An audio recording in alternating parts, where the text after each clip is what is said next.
So good morning guys. तो चलिए start करते हैं आज के यानी कि 31 मई के इंपॉर्टेंट करंट अफेयर्स को। तो आज बहुत सारे इंपॉर्टेंट प्रश्न हमें देखने को मिलेंगे क्लास में। तो सबसे इंपॉर्टेंट प्रश्न ये रहा कि अभी भारत का पहला जिला कौन सा है जो अपनी संपूर्ण विद्युत आवश्यकता को सौर ऊर्जा सोलर एनर्जी से पूरा करता है। तो आंसर होगा दीव। तो केंद्र शासित प्रदेश यूनियन टेरिटरी है दादरा और नागर हवेली तथा दमन व दीव। तो इसी का जो दीव जिला है ये देश का पहला ऐसा जिला बन गया है जो अपनी बिजली की मांग को पूरी तरह से सौर ऊर्जा से सोलर एनर्जी से पूरा करेगा। और ये जानकारी दी है अभी हमारे जो नवीन व नवीकरणीय ऊर्जा मंत्री हैं प्रहलाद जोशी ने। तो दीव जिले की ऊर्जा आवश्यकता 11.88 मेगावाट स्थापित सौर क्षमता के माध्यम से पूरी की जाती है। ठीक है, तो ये आप ध्यान रखना कि भारत का ऐसा पहला जिला कौन सा बन गया है जो पूरी तरह से सोलर एनर्जी से चलता है। तो आंसर हो जाएगा दीव। अब यहाँ पे सोलर से ही संबंधित कुछ इंपॉर्टेंट प्रश्न मैं आपको करवाऊंगा, देखिएगा। लेकिन दीव से एक पॉइंट आपको याद आएगा, अभी कुछ दिन पहले ही हमने पढ़ा था कि अभी जो पहली बार खेलो इंडिया बीच गेम्स हुए थे जिसका मैस्कॉट क्या था, पर्ल, जो रिप्रेजेंट करता है डॉल्फिन को, वो कहाँ पे हुआ था? अभी दीव में ही हुआ था ना। उसमें टॉप पे मणिपुर रहा था, 14 मेडल जीते थे। ठीक है, तो दीव से ये पॉइंट भी आप ध्यान रखना। बाकी आपको याद होगा एक प्रधानमंत्री सूर्य घर मुफ्त बिजली योजना शुरू हुई थी। इसको मोदी जी ने शुरू किया था 13 फरवरी 2024 को। और इसमें क्या होता है, छतों पे सोलर लगाने के लिए ये योजना है। 3 किलोवाट तक के लिए आपको सब्सिडी इसमें दी जाती है और 300 यूनिट फ्री बिजली भी दी जाती है। और एक पॉइंट ये ऐड करना कि वित्त वर्ष 2025 में भारत की जो अक्षय ऊर्जा क्षमता है, रिन्यूएबल एनर्जी कैपेसिटी है, वो 220 गीगावाट हो गई है या इसको पार कर गई है, जिसमें सोलर का कंट्रीब्यूशन कितना है? 105.65 गीगावाट। उसके अलावा कुछ और पॉइंट्स हैं। अगर पूछे दुनिया का पहला पूरी तरह से सौर ऊर्जा से चलने वाला पहला हवाई अड्डा, ये कोचीन इंटरनेशनल एयरपोर्ट बना था। दुनिया का पहला फ्लेक्सिबल सोलर पैनल ये किसने बनाया? ऑक्सफोर्ड यूनिवर्सिटी ने। दुनिया का सबसे पुराना सौर कैलेंडर कहाँ पर मिला? तुर्की में। और पहले अंतर्राष्ट्रीय सौर महोत्सव का आयोजन अभी नई दिल्ली में हुआ था, इसका आयोजन किया था इंटरनेशनल सोलर अलायंस ने। हमारा लक्ष्य क्या है? 2030 तक अक्षय ऊर्जा क्षमता का 500 गीगावाट करना। किस राज्य सरकार ने सभी नगर निगमों को सौर शहरों में बदलने का फैसला किया था? उत्तर प्रदेश। देश का पहला वर्टिकल बाईफेशियल सोलर प्लांट ये कहाँ पर स्थापित किया गया था? नई दिल्ली में। जो दिल्ली मेट्रो रेल कॉरपोरेशन, उसका जो ओखला विहार मेट्रो स्टेशन है वहां पर। और प्रधानमंत्री सूर्य घर मुफ्त बिजली योजना मैंने आपको बताया फरवरी 2024 में इसको लॉन्च किया था। वित्त वर्ष 2024-25 में देश की कुल स्थापित अक्षय ऊर्जा क्षमता ये कितनी हो गई है? तो ये पॉइंट भी मैंने आपको बता दिया, 220 गीगावाट को क्रॉस कर गई। और अंतर्राष्ट्रीय अक्षय ऊर्जा एजेंसी के अनुसार 2024 में चाइना, अमेरिका और ब्राजील के बाद भारत दुनिया में चौथा सबसे बड़ा अक्षय ऊर्जा क्षमता वाला देश है। और अभी फरवरी 2025 तक भारत के किस राज्य में सबसे अधिक रेलवे स्टेशनों पर सौर ऊर्जा संयंत्र स्थापित किए गए? तो आंसर हो जाएगा राजस्थान। राजस्थान के 275 रेलवे स्टेशनों पे सोलर प्लेट्स लगाई गई है, ये मतलब हो गया इसका। और इससे कितनी बिजली बन रही है? 21 गीगावाट। ठीक है, तो सोलर से ये सारे इंपॉर्टेंट प्रश्न मैंने आपको रिवाइज करा दिए, ध्यान में रखना। अगला प्रश्न देखते हैं। फिर अगले में पूछ रहे अभी हाल ही में भारत के पहले इलेक्ट्रिक मोटर चालित सेमी क्रायोजेनिक इंजन का सफलतापूर्वक परीक्षण किसने किया? तो आंसर होगा अग्निकूल कॉस्मोस। तो भारत की प्राइवेट एरोस्पेस कंपनी है अग्निकूल कॉस्मोस, जिसने अभी भारत का पहला इलेक्ट्रिक मोटर से चलने वाला सेमी क्रायोजेनिक इंजन का सफल परीक्षण किया है। इस इंजन का इस्तेमाल अग्निबाण रॉकेट में किया जाएगा। अग्निबाण रॉकेट ये अग्निकूल कॉस्मोस कंपनी ने ही बनाया है। और अग्निकूल कॉस्मोस ये चेन्नई की एक प्राइवेट स्पेस स्टार्टअप है।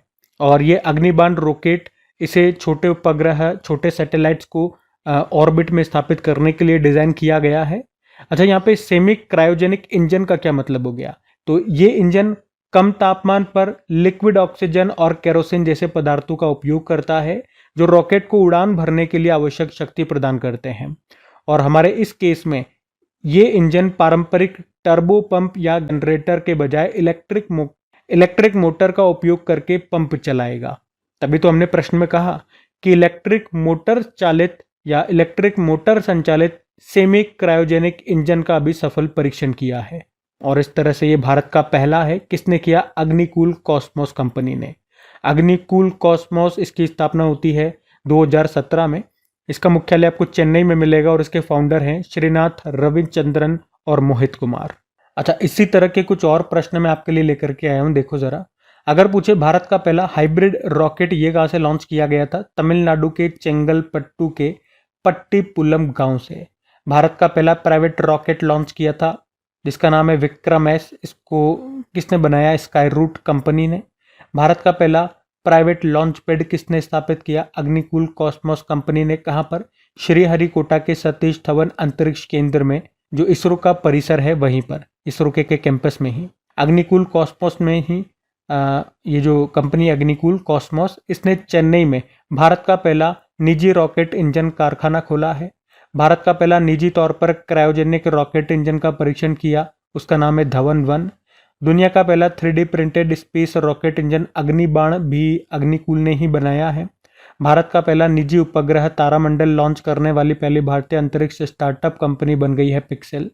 दुनिया का पहला वाणिज्यिक अंतरिक्ष निगरानी उपग्रह स्कॉट ये लॉन्च किया है, एक स्पेस स्टार्टअप कंपनी दिगंतारा ने बेंगलुरु की है। और भारत का पहला निजी सुपरसोनिक रैमजेट इंजन जिसका नाम है तेज, इसको किसने लॉन्च किया? हाइप्रिक्स ने। ये भी एक बेंगलुरु का एक डिफेंस स्टार्टअप है, ठीक है, तो ये भी ध्यान में रखना। अगला प्रश्न देखते हैं। फिर अगले में पूछ रहे हैं, हाल ही में किसे कनाडा इंडिया फाउंडेशन की ओर से global Indian of the year पुरस्कार से सम्मानित किया गया? तो आंसर होगा सदगुरु को। तो जाने माने आध्यात्मिक गुरु और ईशा फाउंडेशन के संस्थापक है सदगुरु, और इन्हीं को अभी कनाडा इंडिया फाउंडेशन की ओर से global Indian of the year पुरस्कार से सम्मानित किया गया। ये पुरस्कार उन्हें मानवीय चेतना और पर्यावरण संरक्षण के बारे में जागरूकता फैलाने के उनके सशक्त प्रयासों के लिए दिया गया है। ये पुरस्कार आधिकारिक तौर पर अभी 22 मई को टोरंटो कनाडा में आयोजित एक विशेष कार्यक्रम में दिया गया। इसमें सदगुरु को 50,000 कनेडियन डॉलर का नगद पुरस्कार भी दिया गया, और फिर उन्होंने ये राशि कावेरी कॉलिंग परियोजना को समर्पित कर दी, जिसका उद्देश्य है अधिक पेड़ लगाकर और नदी बेसिन में किसानों की सहायता करके कावेरी नदी में जीवन वापस लाना। ये जो अवार्ड है ये भारतीय मूल के उन लोगों को दिया जाता है जिन्होंने दुनिया में बड़ा बदलाव किया हो। तो अभी याद रखना, कनाडा इंडिया फाउंडेशन ने कौन सा award, global Indian of the year का अवार्ड किसे दिया? सदगुरु को, ठीक है। अब अवार्ड वाला प्रश्न है, कुछ इंपॉर्टेंट अवार्ड्स मैं आपको और रिवाइज करा रहा हूँ, देखो फिर। तो एक प्रश्न आपसे पूछेंगे, अभी 34वां सरस्वती सम्मान 2024 के लिए दिया गया साधु भद्रेश दास को। संस्कृत विद्वान है, उनकी पुस्तक का नाम है स्वामी नारायण सिद्धांत सुधा। विंडहैम कैंपबेल पुरस्कार 2025 राणा दास गुप्ता को दिया गया, भारतीय मूल के ब्रिटिश लेखक हैं। राष्ट्र समुद्र वरुण पुरस्कार राजेश उन्नी को दिया गया, समुद्री क्षेत्र में भारत का सर्वोच्च सम्मान है। सुदर्शन पटनायक फ्रेड डॉरिंगटन पुरस्कार जीतने वाले पहले भारतीय बने। पी शिवकामी वर्चुअल दलित साहित्य पुरस्कार 2025 मिला। प्रधानमंत्री नरेंद्र मोदी को श्रीलंका का सर्वोच्च सम्मान मित्र विभूषण मिला। टोक्यो में लेजेंड्स ऑफ एंडोस्कोपी पुरस्कार दिया गया डॉक्टर डी नागेश्वर रेड्डी को। किस राज्य को आधार कार्यान्वयन में उत्कृष्टता के लिए 2 UIDAI पुरस्कारों से सम्मानित किया गया? Meghalaya. World economic forum global young leader of the year 2025 के लिए अभी किस मंत्री जी को चुना गया था? राम मोहन नायडू, जो एविएशन मंत्री है, भारत के सबसे युवा मंत्री भी हैं। World press photo of the year 2025 सम्मान मिला समर अबू एलॉफ को, फिलिस्तीनी फोटोग्राफर है। तो 10 इंपॉर्टेंट अवार्ड्स हमने देखे, ध्यान में रखना। अगला प्रश्न देखते हैं। फिर अगले में पूछ रहे हैं, हाल ही में अंतर्राष्ट्रीय आलू दिवस ये कब मनाया गया? तो आंसर हो जाएगा 30 मई को। तो हर साल 30 मई को इंटरनेशनल पोटैटो डे के रूप में मनाया जाता है। थीम क्या है? इतिहास को आकार देना, भविष्य को पोषण देना। पहली बार इस दिन को 2024 में मनाया गया था, और संयुक्त राष्ट्र ने 8 दिसंबर 2023 को 30 मई को अंतर्राष्ट्रीय आलू दिवस के रूप में मनाने के लिए एक प्रस्ताव पारित किया था। उद्देश्य क्या है मनाने का? आलू के विविध पोषण संबंधी आर्थिक, पर्यावरणीय और सांस्कृतिक मूल्यों के बारे में जागरूकता बढ़ाना। वैसे 30 मई को ही हिंदी पत्रकारिता दिवस भी मनाते हैं। और 30 मई को क्यों मनाते हैं? अच्छा, पहले तो आप ये बताओ, भारत का जो पहला हिंदी समाचार पत्र था वो कौन सा था? उद्दंड मार्तंड। और इसे 30 मई 1826 को कोलकाता से साप्ताहिक समाचार पत्र के रूप में प्रकाशित किया गया था। इसका प्रकाशन शुरू किया गया था किसने? पंडित जुगल किशोर शुक्ल ने। इसीलिए 30 मई को उसकी याद में हम ये दिन मनाते हैं, हिंदी पत्रकारिता दिवस। और 30 मई को आपको याद होगा गोवा राज्य दिवस भी होता है, क्योंकि 30 मई 1987 को गोवा ये भारत का 25वां राज्य बना था। इसीलिए 30 मई को गोवा राज्य दिवस के रूप में भी मनाते हैं। इस बार हम ये 39 नंबर का गोवा राज्य दिवस के रूप में मना रहे हैं। गोवा किससे मुक्त हुआ था? पुर्तगालियों से। ऑपरेशन विजय चलाया था उसके लिए। अच्छा, आलू से एक बात याद रखना, अंतर्राष्ट्रीय आलू केंद्र कहाँ पर है? पेरू में है, जो पेरू कंट्री है वहां पे। और इसी ने अभी कुछ दिन पहले हमने पढ़ा था, इसी ने घोषणा की थी, इसके वैज्ञानिकों ने, कि भारत जो है ये 2050 तक दुनिया का टॉप आलू उत्पादक देश बन जाएगा। ठीक है, तो ये भी एक करंट अफेयर्स का पॉइंट है, ये भी ध्यान में रखना। हम अगले प्रश्न की ओर बढ़ते हैं। फिर अगले में पूछ रहे, अभी हाल ही में नोमैडिक एलिफेंट अभ्यास 2025 का आयोजन ये कहां पे किया गया? तो आंसर होगा उलान बटार में। तो नोमैडिक एलिफेंट एक्सरसाइज 2025 की हम बात कर रहे हैं। भारत और मंगोलिया के बीच में हुआ ये 17वां एडिशन था। ये 31 मई को शुरू होगा, यानी कि आज, और 13 जून 2025 तक चलेगा। कहां पर? मंगोलिया में, मंगोलिया के कैपिटल उलान बटार में। पिछले साल 2024 में इसका 16वां संस्करण हुआ था, वो भारत में हुआ था, मेघालय के उमरोई में। अब मिलिट्री एक्सरसाइज वाला प्रश्न है। अब 2025 में जितने भी इंपॉर्टेंट एक्सरसाइजेज हमने पढ़े वो सारे मैं आपको रिवाइज कराऊंगा, लेकिन एक बार ये मंगोलिया हम देख लेते हैं। ये रहा मैप में मंगोलिया। कैपिटल उलान बतौर हो गई, करेंसी है मंगोलियन तोग्रिक, और प्रेसिडेंट है उखनागिन खुरिल्सुक। अब मिलिट्री एक्सरसाइजेज में आपको रिवाइज करा रहा हूँ, देखना। एक हमने डेविल स्ट्राइक पढ़ा था, भारतीय सेना और वायुसेना के बीच में हुआ था। ला पेरोस अभ्यास, इसका आयोजन फ्रांस ने किया था। बहुपक्षीय अभ्यास है, बहुत सारे देश हिस्सा लेते हैं, मल्टीलेटरल, भारत ने भी लिया। कहाँ हुआ था? मलक्का, सुंडा और लोम्बेक जलडमरू मध्य स्ट्रेट में। भारतीय वायुसेना भारतीय तटरक्षक बल के बीच में हुआ हिंद महासागर में। साइक्लोन एक्सरसाइज भारत और इजिप्ट के बीच में हुआ राजस्थान में। विंग्ड राइडर अभ्यास भारतीय सेना और वायुसेना के बीच में हुआ पूर्वी कमान में। कोमोडो अभ्यास 5वां संस्करण इंडोनेशिया ने आयोजन किया, बाली इंडोनेशिया में हुआ, भारत ने भी हिस्सा लिया। सागर कवच अभ्यास इंडियन कोस्ट गार्ड ने आयोजन किया, पश्चिम बंगाल में। जल थल रक्षा अभ्यास भारतीय सेना, तटरक्षक बल और समुद्री पुलिस ने आयोजन किया, बेट द्वारका गुजरात में। और सी ड्रैगन अभ्यास अमेरिका ने आयोजन किया, पश्चिमी प्रशांत महासागर में, गुआम तट पर, भारत ने भी हिस्सा लिया। डेजर्ट हंट अभ्यास इंडियन एयरफोर्स ने आयोजन किया, जोधपुर राजस्थान में। खंजर अभ्यास 12वां संस्करण हुआ, भारत किर्गिस्तान के बीच में, बिश्केक किर्गिस्तान में। वरुण अभ्यास भारत फ्रांस के बीच में हुआ, अरब सागर में। कॉर्पेट और बोंगो सागर अभ्यास भारत बांग्लादेश के बीच में हुआ, बंगाल की खाड़ी में। धर्मा गार्जन अभ्यास 6ठा संस्करण अभी भारत जापान के बीच में हुआ, जापान में। अकीमे अभ्यास नेवल एक्सरसाइज पहली बार हुआ भारत और 10 अफ्रीकी देशों के बीच में। कहा? हिंद महासागर में। भारत और तंजानिया ने मिलकर के इसका आयोजन किया। प्रचंड प्रहार अभ्यास तीनों सेनाओं ने हमारी आयोजन किया, अरुणाचल प्रदेश में। इंदिरा अभ्यास भारत और रूस के बीच में हुआ, चेन्नई तट पर और बंगाल की खाड़ी में। इनक्योस अभ्यास ग्रीस ने आयोजन किया, ग्रीस में, भारत ने भी हिस्सा लिया। टाइगर ट्रैम्प अभ्यास भारत और यूएस के बीच में हुआ, ये विशाखापत्तनम और बंगाल की खाड़ी में।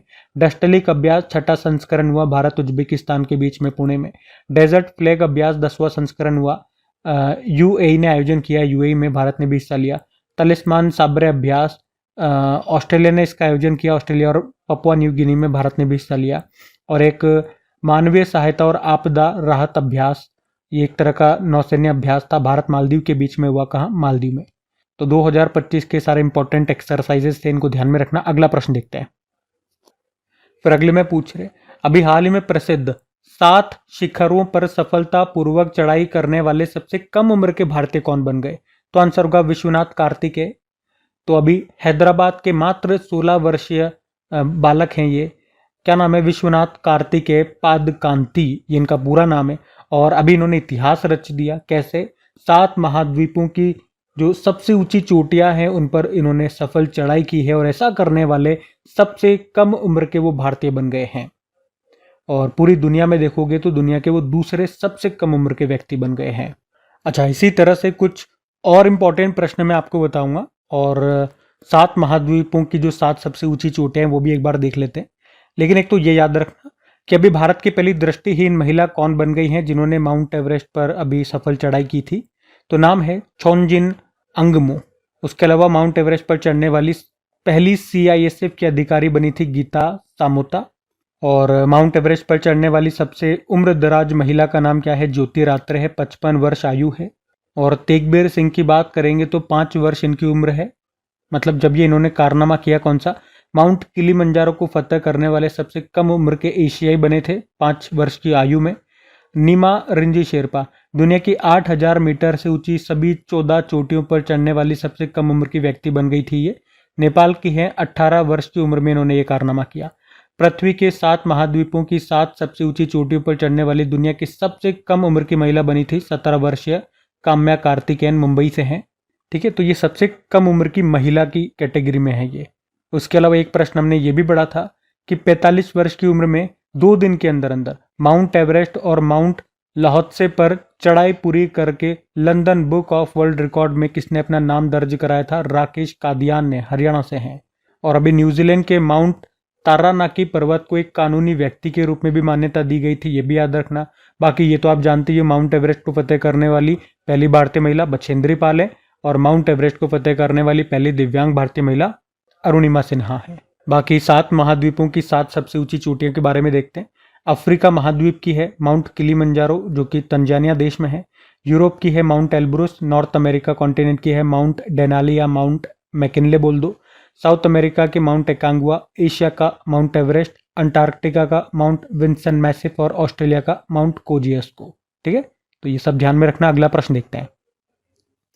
फिर अगले में पूछ रहे हाल ही में किसने विकसित कृषि संकल्प अभियान शुरू किया? तो आंसर होगा शिवराज सिंह चौहान ने। तो केंद्रीय कृषि मंत्री शिवराज सिंह चौहान ने विकसित कृषि संकल्प अभियान को शुरू किया है। तो इस अभियान का लक्ष्य है विज्ञान और प्रौद्योगिकी की मदद से भारतीय खेती को बदलना। और इसे अभी साक्षी गोपाल, पुरी उड़ीसा और उसके बाद भुवनेश्वर में ICAR CIFA केंद्र में लॉन्च किया गया है। ICAR मतलब Indian council of agricultural research. इस अभियान का उद्देश्य क्या है? भारत को दुनिया की खाद्य टोकरी बनाना। यह वैज्ञानिकों को सीधे किसानों से जोड़ने पर ध्यान केंद्रित करता है ताकि वे बेहतर खेती के तरीके साझा कर सकें, आपस में शेयर कर सकें। ठीक है, तो याद रखना यह है विकसित कृषि संकल्प अभियान, जिसको शिवराज सिंह चौहान जो हमारे कृषि मंत्री हैं, किसान मंत्री हैं, उन्होंने लॉन्च किया है। ध्यान रखना ये। अगला प्रश्न देखते हैं। फिर अगले में पूछ रहे हैं हाल ही में मशहूर सनग्लास कंपनी है ओकले, उसका ब्रांड एम्बेसडर किसे बनाया गया? तो आंसर होगा शुभमन गिल को। अच्छा, एक बात आप ये भी याद रखना कि अभी भारत की टेस्ट सीरीज के नए कप्तान किसे बना दिया गया है? शुभमन गिल को बना दिया गया, क्योंकि अभी रोहित शर्मा और विराट कोहली ने रिटायरमेंट ले लिया था। तो उसके बाद अब शुभमन गिल ये भारत के लिए टेस्ट सीरीज के कप्तान बन गए हैं। और उसके बाद इनको मशहूर सनग्लासेस कंपनी है ओकले, उसका ब्रांड एम्बेसडर बना दिया गया। इसी के साथ एक और पॉइंट ऐड कर लो, एक कंपनी है वॉग आईवियर, ये भी एक स्टाइलिश सनग्लासेस और चश्मों का ब्रांड है और इसने अभी शाहिद कपूर को अपना ब्रांड एम्बेसडर बनाया है। तो सनग्लासेस कंपनियों से ये 2 ब्रांड एम्बेसडर अभी बनाए गए, वो मैंने इस प्रश्न में आपको बता दिए। और अभी 2-3 दिन पहले मैंने आपको लगातार 2-3 दिन तक ब्रांड एम्बेसडर से प्रश्न रिवाइज करवाए थे 2025 में, जो भी ब्रांड एम्बेसडर बने थे वो। तो आज मैं आपको रिवाइज नहीं करा रहा हूं, आज हम अगले प्रश्न की ओर बढ़ते हैं। ठीक है, देखते हैं अगला प्रश्न। फिर अगले में पूछ रहे अभी हाल ही में महाराष्ट्र में उस्मानाबाद रेलवे स्टेशन का नाम बदलकर क्या कर दिया गया? तो आंसर हो जाएगा धाराशिव। तो अभी महाराष्ट्र के उस्मानाबाद रेलवे स्टेशन का नाम बदलकर धाराशिव कर दिया गया। और वैसे आपको याद होगा महाराष्ट्र सरकार इससे पहले ही उस्मानाबाद जिले का नाम बदलकर धाराशिवा कर चुकी है और अभी वहां के रेलवे स्टेशन का नाम भी बदल दिया गया। अब नाम बदलने की बात है तो कुछ इंपॉर्टेंट क्वेश्चंस मैं आपको रिवाइज कराता हूँ। एक याद रखना, महाराष्ट्र में ही अभी खुलताबाद शहर का नाम बदलकर रत्नापुर किया गया था। उत्तर प्रदेश ने अपने शून्य गरीबी योजना का नाम बदलकर डॉक्टर BR अम्बेडकर जी के नाम पे रखने की घोषणा की। राष्ट्रपति भवन के दरबार हॉल का नाम बदलकर गणतंत्र मंडप और अशोक हॉल का नाम बदलकर अशोक मंडप कर दिया। पुणे एयरपोर्ट का नाम बदलकर जगत गुरु संत श्रेष्ठ तुकाराम महाराज के नाम पे कर दिया। पोर्ट ब्लेयर जो कि अंडमान निकोबार की कैपिटल है, उसका नाम बदलकर श्री विजयपुरम कर दिया। अयोध्या एयरपोर्ट का नाम महर्षि वाल्मीकि जी के नाम पे राजपथ को अब कर्तव्य पथ कहते हैं। चंडीगढ़ एयरपोर्ट का नाम शहीद भगत सिंह जी के नाम पे केंद्रीय तंबाकू अनुसंधान केंद्र सेंट्रल टोबैको रिसर्च इंस्टीट्यूट, इसे national institute for research on commercial agriculture कहते हैं। अस्त्र MK3 मिसाइल, ये एक beyond visual range air to air missile, इसका नाम भी बदल के अभी गांडीव कर दिया था। कॉमनवेल्थ गेम्स फेडरेशन को अब कॉमनवेल्थ स्पोर्ट कहते हैं। राजस्थान में फॉय सागर झील का नाम बदलकर वरुण सागर कर दिया और उत्तराखंड की एक सुरंग है जिसका नाम बदलकर सिलक्यार सुरंग से बाबा बौखनाग सुरंग कर दिया गया। ये 4.5 किलोमीटर लंबी डबल लेन सुरंग है। ठीक है, तो नाम बदलने से संबंधित ये लेटेस्ट कुछ करंट अफेयर्स के प्रश्न मैंने आपको रिवाइज कराया, लगभग 13 प्रश्न ध्यान में रखना। अगला प्रश्न देखते हैं। फिर अगले में पूछ रहे, अभी हाल में किस भारतीय शांति सैनिकों को डाग हैमर शॉल्ड पदक से सम्मानित किया गया? तो आंसर होगा उपर्युक्त दोनों, अमिताभ झा और संजय सिंह। एक्चुअली में अभी आपको याद होगा 29 मई को संयुक्त राष्ट्र शांति सैनिकों का अंतर्राष्ट्रीय दिवस मनाया गया था। इंग्लिश में बोलोगे तो international day of United nation peace keepers मनाया था। तो उसी मौके पर यूनाइटेड नेशन हेडक्वार्टर में 2 भारतीय शांति सैनिकों को मरणोपरांत प्रतिष्ठित डाग हैमर शॉल्ड पदक से सम्मानित किया गया। वो कौन कौन है, क्या नाम है? एक है ब्रिगेडियर जनरल अमिताभ झा, जिन्होंने संयुक्त राष्ट्र विघटन पर्यवेक्षक बल के साथ काम किया था, और एक है हवलदार संजय सिंह। वे कांगो लोकतांत्रिक गणराज्य में संयुक्त राष्ट्र स्थितिकरण मिशन में तैनात थे। तो अभी मरणोपरांत उनको ये सम्मान मिला है, याद रखना। अच्छा, इनके अलावा 2024 का military gender advocate of the year award किसे दिया गया? ये शेरेन को दिया गया। शेरेन सिमे, ये घाना देश के स्क्वाड्रन लीडर हैं। और वर्ष की सर्वश्रेष्ठ संयुक्त राष्ट्र पुलिस अधिकारी किसे चुना गया? जैनब गबला को।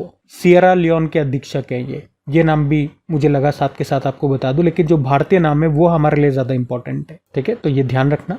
बाकी ये थी आज की हमारी करंट अफेयर्स की क्लास। कमेंट करके जरूर बताना सेशन कैसा लगा, अच्छा लगा तो प्लीज इसे सपोर्ट जरूर कीजिएगा। दोस्तों के साथ में स्टडी ग्रुप में एक बार शेयर जरूर करना। वीडियो को लाइक नहीं किया तो लाइक कर देना। बाकी इन सभी का क्विज तैयार कर दिया जाता है आपकी प्रैक्टिस के लिए। टेस्ट लिया जाता है वीडियो के बाद आपकी क्रिक एग्जाम एप्लीकेशन पे, जहाँ पे आप अच्छे से इनकी प्रैक्टिस कर सकते हैं। सभी क्वेश्चंस की फ्री ऑफ कॉस्ट टेस्ट होता है। तो कहाँ मिलेगी क्रिक एग्जाम एप्लीकेशन? वैसे तो लिंक डिस्क्रिप्शन बॉक्स में भी है, या डायरेक्ट गूगल प्ले स्टोर से आप उसे इंस्टॉल कर सकते हैं। बाकी चलो भी कल के करंट अफेयर्स का हम क्विक रिवीजन कर लेते हैं और सेशन एंड करते हैं।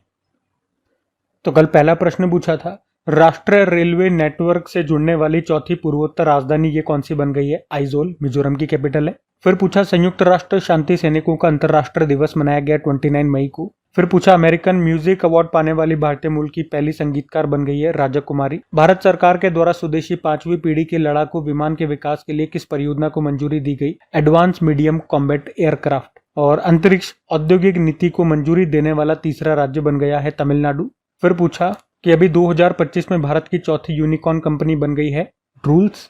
और बुक है द वुमेन वो run AIIMS the memoir of a medical pioneer. इस बुक को किसने लिखा है? डॉक्टर स्नेहा भार्गव ने। और इंडिगो के चेयरमैन बन गए विक्रम सिंह मेहता। फिर पूछ रहे हैं, टाटा और एयरबस ये भारत के किस राज्य में भारत की पहली निजी हेलीकॉप्टर असेंबली लाइन बनाएगी? कर्नाटक। उसके अलावा आखिरी प्रश्न था कि भारत के महेंद्र गुर्जर ने स्विट्जरलैंड में विश्व पैरा एथलेटिक्स ग्रैंड प्रिक्स में किस खेल में विश्व रिकॉर्ड बनाया? तो आंसर होगा भाला फेंक। तो चलो कल का भी होमवर्क प्रश्न देखते हैं और सेशन एंड करते हैं।